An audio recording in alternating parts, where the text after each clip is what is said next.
জিতে গেলেন মেসি বুজেনিয়া আর হেরে গেলেন জাদুকর। এমন ফুটবল ম্যাচ পৃথিবীতে বিরল। ম্যাচ শেষে দু দলের চোখেই থাকে আনন্দের অশ্রু। ক্যাপ ভার্দে এবং আর্জেন্টিনার ম্যাচে যার যতটুকু প্রাপ্য ঠিক ততটুকুই পেয়েছে। আর্জেন্টিনার প্রাপ্য ছিল জয়, আর ক্যাপ ভার্দের প্রাপ্য ছিল কঠিন প্রতিযোগিতা। হ্যাঁ, ঠিক তাই হয়েছে। ম্যাচ শেষে বুজেনিয়া যখন মেসির জার্সিটা চাইলেন, মেসির সাথে সাথে তার জার্সিটা দিয়ে দিলেন। এটা যেন জার্সি নয়, বুজেনিয়ার কাছে যেন এটা বিশ্বকাপের চেয়েও বড় কিছু। মেসির গলা ধরে বুজেনিয়া ছবি উঠালেন।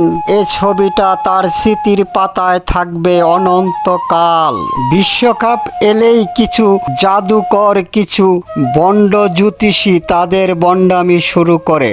যদি কোনো ম্যাচ কাকতালীয়ভাবে তাদের কথার সাথে মিলে যায়, মানুষ তাদেরকে দেবতার আসনে বসিয়ে তাদের পিছু নেয়। জাদুকর বলেছিলেন ক্যাপ ভার্দের কাছে আর্জেন্টিনা হেরে লিওন মেসিরা মাঠ থেকে কেঁদে বের হবে।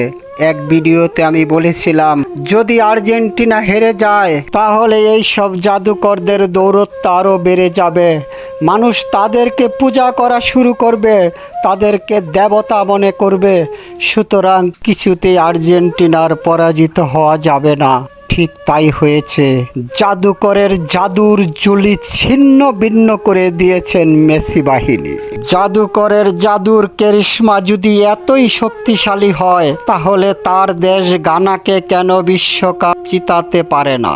মানুষ একটা সময় এদের উপর বিশ্বাস করা শুরু করবে।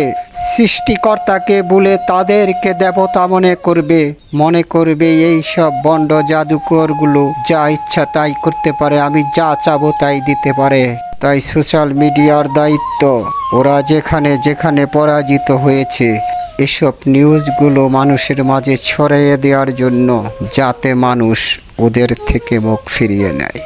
এই ভিডিওটা যদি আপনারা লাইক, কমেন্ট, শেয়ার করে ছড়িয়ে দেন, হয়তো আমার এই ছোট্ট প্রচেষ্টা আপনাদের সহযোগিতার কারণে অসংখ্য মানুষ এই কুসংস্কার থেকে বেঁচে যাবে।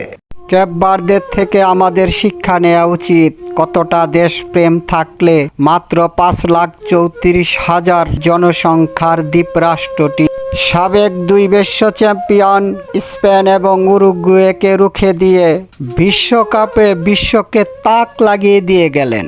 আর্জেন্টিনার সাথে শক্ত প্রতিযোগিতা করে হীরের মতো বিশ্বকাপ থেকে বিদায় নিলেন ক্যাপ ভার্দে।